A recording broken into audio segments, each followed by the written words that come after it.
Now, the Russian military might have met resilient Ukrainian army. Putin's forces have suffered some bitter blows in the 3 weeks of this war. So far, 4 top Russian commanders have been killed in Ukraine. Let's have a look at those who've been neutralized.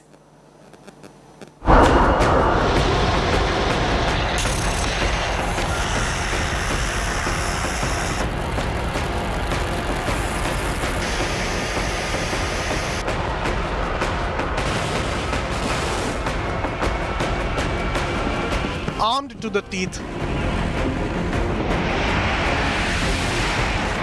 tough, ruthless,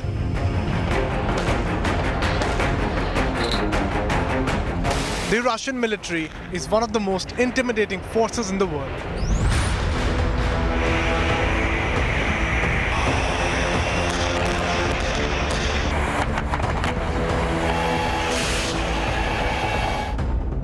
But the Ukrainian resistance has been equally fierce.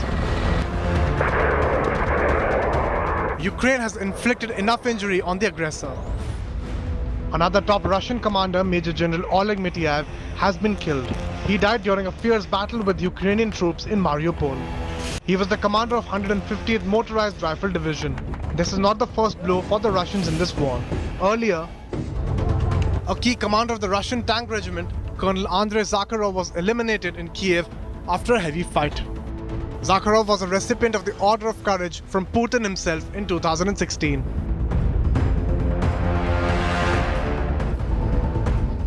In a fatal blow to Russia's crack special forces, Major General Vitaly Gerasimov, the Chief of Staff of the 41st Army, was killed in Kharkiv. Russia also lost the head of the 7th Airborne Division Major General Andrei Sukhovetsky. A war hero, the general's loss is being seen as a bitter blow to Putin's crack units. A sign Russia's assault isn't going to plan. The key difference now between the Ukrainian and the Russian forces is the morale component. The Ukrainians have fought very well and morale is very high, and that is infectious, and it is clearly not just between the Ukrainian professional soldiers but also the Ukrainian civil society as a whole. They see this as a fight for national survival. And on the Russian side, morale is very low. The death of the highly decorated veterans could be a major demotivator for the Russians and a morale booster for the Ukrainian defenders. Now, United Nations has opposed Russian TV journalist's arrest after an anti-war protester interrupted a live news bulletin on Russia's state TV Channel 1 on Monday. The woman protester could be heard shouting, "Stop the war, no to war," as the news anchor continued to read from her teleprompter. Here's what happened.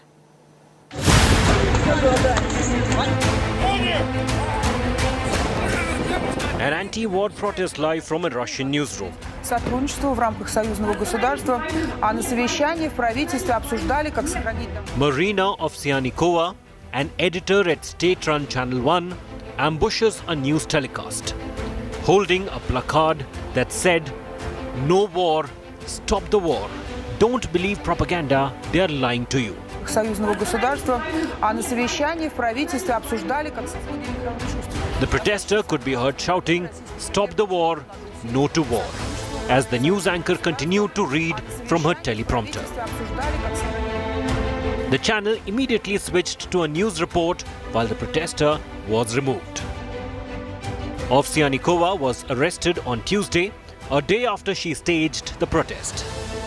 As fear mounts over her safety, the UN Human Rights Office has asked Russia to ensure the journalist does not face reprisals for her protest on live television.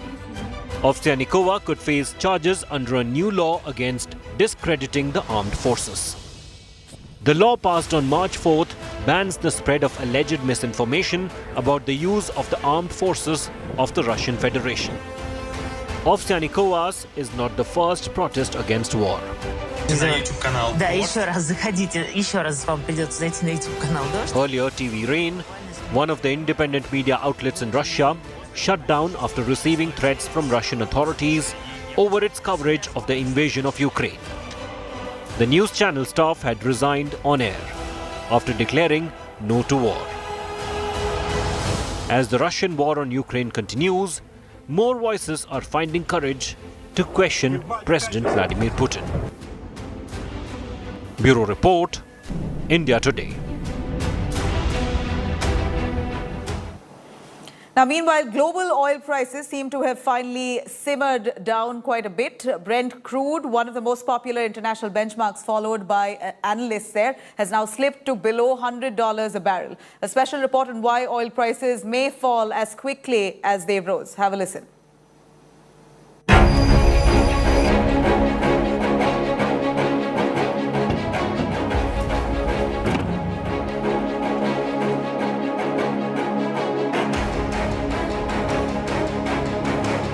Oil prices off the boil. Prices below $100 per barrel for the first time this month. Yes, you heard that right. After touching nearly $130 a barrel, the highest in 14 years, crude oil prices have slipped below the psychologically crucial $100 mark again. Panic created by Putin's Red Army rumbling into Ukraine seems to have ebbed, with markets taking cues from ceasefire talks between Russia and Ukraine. Brent was at around $58 a year ago.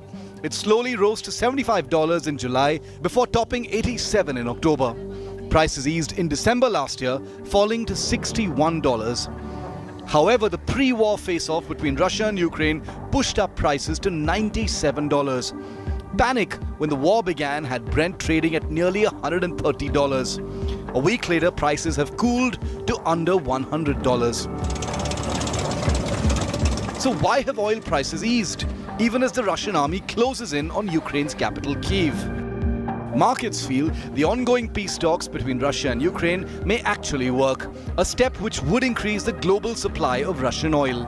Secondly, increasing COVID cases in China have forced the lockdown of several areas, leading to speculation that industrial activity may drop in China, leading to lower oil consumption. Meanwhile, India is also sourcing additional oil, reportedly at cheaper rates from Russia. Indian Oil Corporation has bought 3 million barrels of Russian Ural for a May delivery. This is India's first purchase of Russian-grade Ural since Moscow began the invasion of Ukraine on February the 23rd. The fall in prices will be a major relief to oil marketing companies in India, which have not been allowed to hike petrol and diesel prices for the past 5 months. Though the Indian crude basket is still way above the $100 mark, the financial burden on companies is expected to ease in the coming days. Bureau Report, Business Today TV.